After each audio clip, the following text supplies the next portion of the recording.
Hello बच्चों, welcome to my YouTube channel Aks education. जैसे आप जानते हैं कि मैंने आपको कल एसिड बेस एंड सॉल्ट का जो आपका चैप्टर नंबर 2 है क्लास 10th का, उसमें से मैंने आपको कुछ टॉपिक्स करा दिए थे इंडिकेटर तक। जो आपके 3 टाइप के इंडिकेटर बताए थे, सिंथेटिक बताया था, नेचुरल बताया था और ऑयल फैक्ट्री इंडिकेटर बताया था।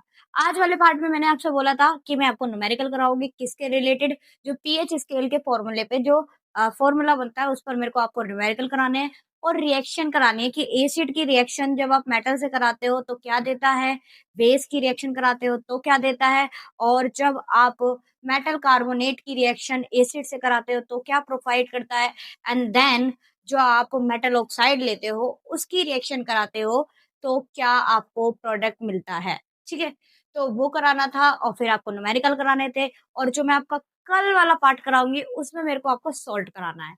जो आपके मैंने बताया था common salt, caustic soda, baking soda, bleaching powder, washing soda और क्या कहते हैं आपकी पीओपी, इनसे रिलेटेड वो आपकी कल, और कल आपका चैप्टर फिनिश हो जाएगा।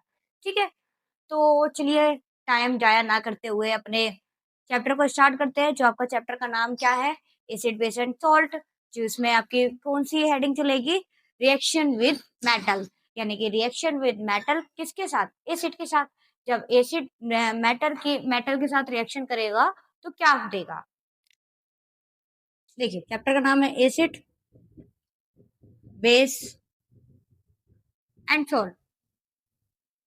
इसकी हेडिंग कौन सी है आपकी, एसिड रिएक्ट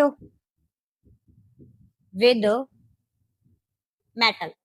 मेटल के साथ जब एसिड रिएक्ट करता है तो क्या देता है। देखो, जब आप एसिड, कोई सा भी एक एसिड लेते हो, उसकी मेटल से रिएक्शन कराते हो या मेटल की रिएक्शन एसिड से होती है तो आपको सॉल्ट मिलता है। और सब बाय प्रोडक्ट में हमेशा हाइड्रोजन गैस रिलीज हो जाती है। जो आपको क्वेश्चन पूछता है वो यही पूछता है कि जब आप एसिड की मेटल के साथ रिएक्शन कराते हो तो कौन सी गैस रिलीज होती है, हाइड्रोजन गैस। 1 नंबर में आता है, एमसीक्यू में आता है। ठीक है, अब देखो इसमें से जो गैस है वो निकल रही है, निकलने का मतलब ये कौन सी रिएक्शन हो जाएगी, एक्सोथर्मिक रिएक्शन। कौन सी होगी, एक्सोथर्मिक रिएक्शन। एक्सोथर्मिक में क्या होता है, हीट निकलती है, और एंडोथर्मिक में क्या होता है, हीट एब्जॉर्ब होती है, यानी कि वो एब्जॉर्ब करता है। ठीक है, अब एसिड जैसे मान लो आपने ले लिया HCl, और HCl ले लिया, और आपने मेटल में ले लिया जिंक। क्या ले लिया, जिंक। तो आपका जो प्रोडक्ट बनकर आएगा वो क्या आएगा। पहले तो देखो जिंक के ऊपर कितनी वैलेंसी होती है, +2, और Cl के ऊपर कितनी वैलेंसी होती है, -1। हाइड्रोजन गैस को तो हमें निकाल ही देना है। अब क्या बनाना है, सॉल्ट। हाइड्रोजन गैस तो निकल गया। ठीक है, अब हमें सोल्ट बनाने के लिए पहले तो ये देखो, इसके ऊपर कितना चार्ज है, +2, इसके ऊपर कितना चार्ज है, -1। चार्ज कैसे है, सेम है या डिफरेंट, डिफरेंट। अब डिफरेंट चार्ज होते हैं तो ये जो इसके ऊपर वैलेंसी होती है वो तो इसके नीचे आ जाएगी, और ये वाली इसके नीचे। हमें नेगेटिव साइन से कोई मतलब नहीं होता। तो अब क्या आएगा, तो जो Zn के ऊपर +2 है वो Cl के पास आ जाएगा, तो ZnCl2, ये तो आपका आ जाएगा सॉल्ट। अब बताओ, यही बोला था मैंने। ये वाली चीज याद कर लो आप, कि जब आप एसिड की मेटल से रिएक्शन कराओगे तो आपको सॉल्ट मिलेगा और हाइड्रोजन गैस रिलीज हो जाएगी। ठीक है, अब देखो यहाँ पे हमने एसिड HCl लिया है, Zn क्या लिया है, हमने एक मेटल लिया है, और हमारा क्या बन के आ रहा है, ZnCl2। अब ये देख लो ये बैलेंस है या नहीं है। यहाँ पे Zn कितना, 1, यहाँ पे कितना, 1, यहाँ पे Cl कितना, 1, यहाँ पे कितना है, 2, डिसबैलेंस। यहाँ पे हाइड्रोजन कितना है, 1, यहाँ पे कितना है, 2, यहाँ पे भी ये बैलेंस नहीं है। तो यहाँ पर हम क्या लगा देंगे, 2। अब यहाँ पे 2 हाइड्रोजन हो गए, 2 हाइड्रोजन, 2 क्लोरीन, 2 क्लोरीन, ये रिएक्शन क्या हो गई, बैलेंस। ये तो हो गई आपकी एसिड रिएक्ट विद मेटल, जब एसिड जो है वो मेटल के साथ रिएक्शन कराती है। जब अब बेस, अब यहीं पर अब बेस को ले लेते हैं। जब बेस, सेम चीज है, एसिड की जगह बस यहाँ पे क्या जाएगा, बेस आ जाएगा। बेस की जब आप मेटल से रिएक्शन कराओगे तो आपको वही चीज मिलेगी, सॉल्ट मिल जाएगा, और उसमें से हाइड्रोजन गैस रिलीज हो जाएगी। ठीक है, अब बेस में हमने क्या ले लिया, बेस में हम ले लेते हैं सोडियम हाइड्रो ऑक्साइड। ठीक है, और मेटल में ले लिया हमने जेडन, जेडन ही ले लिया। अब बताओ, पहले तो हाइड्रोजन गैस निकाल देते हैं, तो हमारा हाइड्रोजन गैस रिलीज हो गया। अब हमारा जो प्रोडक्ट बनकर आएगा वो ये बनकर आएगा NaZnO2, ये आपका सॉल्ट बनकर आ गया। ठीक है, ये आपकी किसकी हो गई रिएक्शन, बेस की। अब हम करेंगे जो अगली हमारी रिएक्शन होगी वो होगी acid react metal carbonate react with acid, यानी कि जो मेटल कार्बोनेट है वो जब एसिड के साथ रिएक्ट करता है तो क्या प्रोडक्ट फॉर्म होता है। ठीक है, चलिए चलिए स्टार्ट करते हैं अपने पीएच स्केल को। पीएच स्केल क्या होता है? पीएच स्केल क्या होता है जिससे हमें पता करता है, वो भी एक इंडिकेटर की तरह काम करता है, जिससे हमें पता चल जाता है कि एसिड है या बेस है और कितना एसिडिक है और कितना बेसिक नेचर है। आपका एक स्केल होता है जिसमें 1 से लेकर 14 तक काउंटिंग होती है। 1 2 3 4 5 6 7 8 9 10 11 12 13 एंड 14। अब जो 7 से इधर वाले हैं ये 6 तक, ये तो आपका क्या होता है एसिड।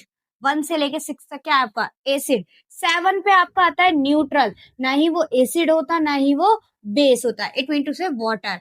ठीक है, और 8 से लेके 14 तक आपका क्या होता है बेस। अब देखो जब आप 1 से 6 की तरफ जाओगे तो क्या होगा, वो पानी की तरफ जा रहा है, यानी कि उसकी एसिडिटी कम होती जा रही है, और जब 6 to 1 तक आओगे तो एसिडिटी बढ़ती जाएगी। ऐसी जब आप 7 से 14 की तरफ जाओगे तो बेसिसिटी बढ़ेगी, इंक्रीज होगी, और जब 14 से 7 यानी कि पानी की तरफ आओगे तो बेसिसिटी कम होगी। मेरे कहने का मतलब यह है कि जब आप 1 से 6 की तरफ यानी कि अब बताओ पानी की तरफ जाओगे तो उसके अंदर एसिड की मात्रा कम होती रहेगी, क्योंकि वो वहां पे तो वो न्यूट्रल होता रहेगा। तो यहाँ पे इसका मतलब क्या है, जब 1 से 7 की तरफ जाओगे तो एसिडिटी कम होगी, और जब अब 8 से 14 की तरफ जाओगे तो बेसिसिटी बढ़ जाएगी, यानी कि अब तुम बताओ दूर जा रहे हो पानी से तो इसका नेचर बढ़ेगा तो यानी बेसिसिटी बढ़ जाएगी। अब इसके दो फॉर्मूले कौन कौन से होते हैं जिसपे हमें न्यूमेरिकल करना है। एक तो होता है पीएच इक्वल में क्या हो जाएगा, माइनस लोग एच प्लस कंसंट्रेशन, यानी कि कितनी वो उसमें दे रखी है। ऐसी आपका दूसरा फॉर्मूला होता है एच प्लस की concentration multiply O H minus की कंसंट्रेशन इक्वल में आएगा 1.0 इंटू 10 के ऊपर माइनस 14। ठीक है, ये आपके दो फॉर्मूले हैं मस्ट इंपोर्टेंट। ठीक है, आपको ये याद करने पड़ेंगे। इसपे मैं अब एक इस पे करा देती हूँ, एक इस पे, दो न्यूमेरिकल करा रही हूँ। बाकी आपको इसके नोट्स चाहिए तो मुझे कमेंट में जरूर बताना, मैं आपको प्रोवाइड जरूर करूंगी। ठीक है, और कल वाले पार्ट में हम सॉल्ट पढ़ेंगे, देखते हैं कितना सॉल्ट होता है। चलिए अब अपने न्यूमेरिकल करते हैं। देखिए फर्स्ट न्यूमेरिकल है, मैं सिर्फ आपको वो नहीं लिख रही हूँ, लाइंस जो इक्वेशंस होती हैं वो नहीं लिख रही, डायरेक्ट बता देती हूँ कि जैसे मान लो H प्लस की कंसंट्रेशन आपको दे रखी है 1.0 इंटू 10 के ऊपर माइनस 5। ठीक है, अब आपको इतनी कंसंट्रेशन दे रखी है, आपको निकालना है पीएच। क्या निकालना है पीएच, अभी बताया था पीएच का फॉर्मूला क्या होता है, पीएच इक्वल टू में माइनस लोग H प्लस की कंसंट्रेशन। अब देखो एक चीज याद रखना, यहाँ पर मैं आपको ब्रैकेट में लिख देती हूँ, इंपॉर्टेंट है ये, कि जब लोग 10 की वैल्यू जो होती है, लोग 10 की वैल्यू जो होती है वो 1 होती है। इसी तरीके से जो आपका लोग m के ऊपर n होती है उसका क्या होता है, जो ये n होता है वो तो लोग के आगे आ जाता है, तो n लोग m।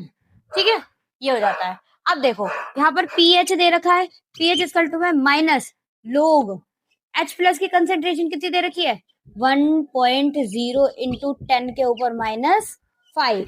अब देखो इसकी तो कोई बात ही नहीं है, क्योंकि 1 के आगे कितना भी जीरो लगा लो 1 ही आता है, तो 1 की मल्टीप्लाई लोग में करोगे तो क्या आएगा लोग, फिर इसके रहेंगे साथ, तो pH इक्वल टू में माइनस लोग 10 के ऊपर माइनस 5, यहाँ तक आ गया। अभी ये देखो ये क्या है लोग, ये m को हमने क्या बोल दिया m, और इसको क्या बोल दिया n। अभी बताया था कि जो n है वो लोग के आगे आ जाता है, तो pH इक्वल टू में माइनस 5 लोग 10, लोग 10 की वैल्यू कितनी होती है 1, कितनी होती है 1, और माइनस माइनस प्लस 5 मल्टीप्लाई 1, तो pH कितना आ जाएगा आपका 5।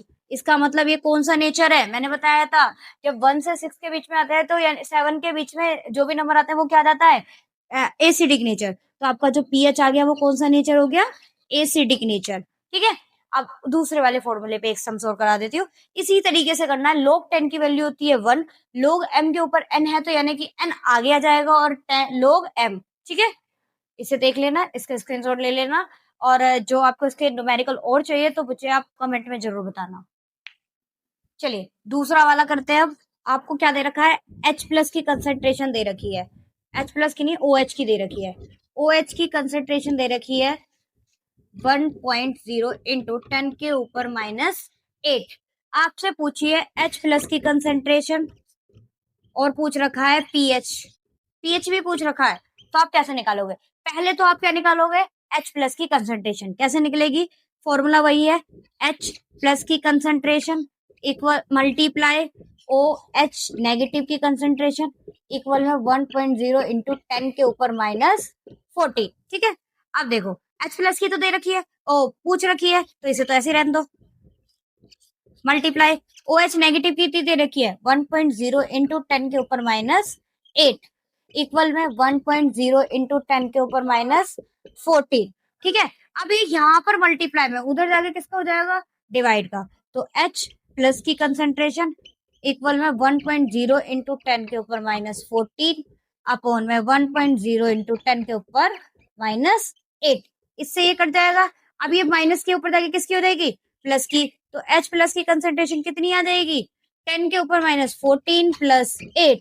अब 14 में से 8 गया, कितना बचा, 6, और वो भी किसका, माइनस का, तो 10 के ऊपर -6। ये तो आ गई आपकी H प्लस की कंसेंट्रेशन। इसी तरीके से जो आपकी कंसेंट्रेशन आई है, अब हमें क्या निकाल देना है उसका, पीएच। क्या निकाल देना है, पीएच। पीएच निकालने के लिए मैंने फॉर्मूला बताया था कि माइनस लोग H प्लस की कंसेंट्रेशन, वही सेम पीएच इक्वल टू में माइनस लोग H प्लस की कंसेंट्रेशन कितनी आई है, 10 -6। अब जो -6 है वो आगे आ जाएगा, यानी कि -6 लोग 10 की वैल्यू है पता ही कितनी होती है, 1 प्लस 6 मल्टीप्लाई 1, पीएच आ जाएगा 6। इट मीन टू से एसिडिक। ठीक है, ये आपका सेकंड न्यूमेरिकल हो गया। ठीक है, और आपको इससे ज्यादा न्यूमेरिकल चाहिए तो मुझे आप जरूर बताना, मैं आपको एक उसमें न्यूमेरिकल करा दूंगी। ठीक है, and thank you for watching this video. आगे चलते रहिए, बस इसके आगे हमें सॉल्व करना है, फिर उसके बाद में केमिस्ट्री का चैप्टर नंबर 3 स्टार्ट करेंगे, मेटल एंड नॉन मेटल। इस सीरीज को कंप्लीट करेंगे, फिर अब अपने PYQ लगाएंगे, जितने हो सकेंगे उतने। ठीक है, thank you for watching this video.